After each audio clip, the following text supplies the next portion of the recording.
Thanks to all the Liverpool fans that were answering our questions over at Stadium Bukit Jalil and lead up to the big game tonight there. But let's have a look at some of the numbers of ARNE SLOT so far in the Eredivisie this season. Look, continuation after Jurgen Klopp is going to be really important. We had Jay Spearing on the show in midweek. He's the under-21s coach as well, and he says the KLOPP system and philosophy is trained all throughout the academy, particularly the older groups, Dean. When you look at these numbers, particularly the likes of the attacking numbers, the carries into the penalty area, the tackles in the attacking third, ranking first, and progressive carrying distance, can you see the similarities, and is he in the mould of the Jurgen Klopp style? Well, yeah, I played for Liverpool, and I was surprised when I got there how simple things were. Basically, Jurgen Klopp's carried on from Bill Shankly and Kenny Dalglish, and it's gone right through, even Brendan Rodgers. They all have to buy into the way the Liverpool fans expect the team to play, which is on the front foot. We don't really care about the opposition, what they're trying to do. It's whether they can keep us out.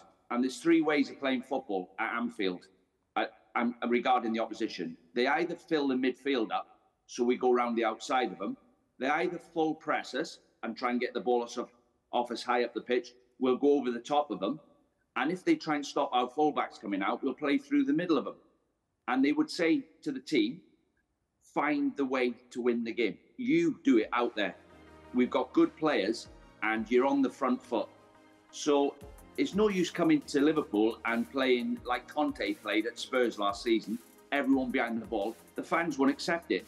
So it looks to me as if they've interviewed him. They usually get things right at Liverpool, and hopefully he's the right choice. But make no mistake, the Dutch league is not the Premier League. So everything's a risk, but let's keep our fingers crossed that they've made the right decision. Well, that's the thing, isn't it? You said the Dutch league is not the Premier League. Look, he's got great success at Feyenoord. He won them the Eredivisie title. He's won cups with Feyenoord. We're not doubting his capabilities. He did well with AZ Alkmaar as well. But the most recent manager that moved from Eredivisie to the Premier League, Erik ten Hag, has shown is just not the same, is it, Bobby? No, it's not the same. And it's a big, big ask, certainly to come into such a huge club with recent success as well. So the standards are there. Jurgen's obviously got his philosophy. And I think that's why they've also gone for ARNE SLOT in terms of it is a very similar philosophy of playing. And like you mentioned, Jay Spearing saying it goes all the way through to all ages at Liverpool. And so a new manager coming in with a new philosophy or changing things too much will certainly change the dynamics all the way through the ages. So the conveyor belt of producing players like Harvey Elliott and so on, it happens now. You know, if they want to change things, it's going to upset the apple cart massively. So, you know, Arnie coming in, it is a very, very different league. But I'm sure that Liverpool has done a lot of research. I'm sure that announcing it early, I'm sure that Jurgen Klopp sort of saying, you know, a while ago that he will be leaving. You know, Liverpool have done their research. They know that this manager's coming in with similarities. And I'm sure they've got a plan. I'm sure they've got a plan of players that they already want to sign, you know. So it's an interesting time. And that's a big, big ask for Liverpool as well. You know, there are players that haven't got long on their contract. Your Salahs, your Van Dijks, you know, who don't have long on their contracts. These are all situations that probably need to be taken care of within the next few weeks. You know, it's a big ask that Arnie's got as well to come in, set a stall and make sure that these big players, these huge players for the club that have won the club so many trophies and success, they at the club as well. Well, they would have taken lessons with what Manchester United and Arsenal did and what not to do when they moved on from Sir Alex Ferguson and Arsene Wenger, respectively. But I think one thing that, I mean, a lot of Dutch managers in the Premier League don't tend to do too well, and I'm just going to refer to Erik ten Hag very quickly because he's currently the one at Manchester United that everyone's talking about, that he's under pressure.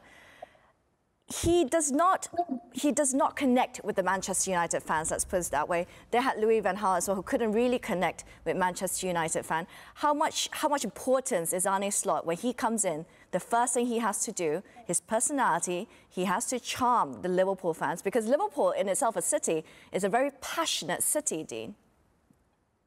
Yeah, and like you just mentioned, Ten Hag, he signed Anthony from Ajax, thinking he could do the same in the Premier League. Been an absolute disaster.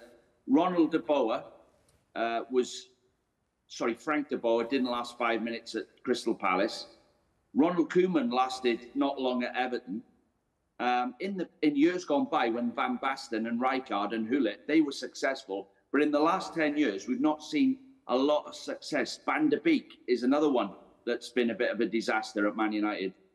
So when you do take the Liverpool job, you either charm the fans with your history of your trophies you've won at other clubs, or your personality. And Klopp managed to do it with his personality, and he had a bit of success in the past. But you've got to win games. If you win games, the fans will like you. If you're losing, they'll find faults in you.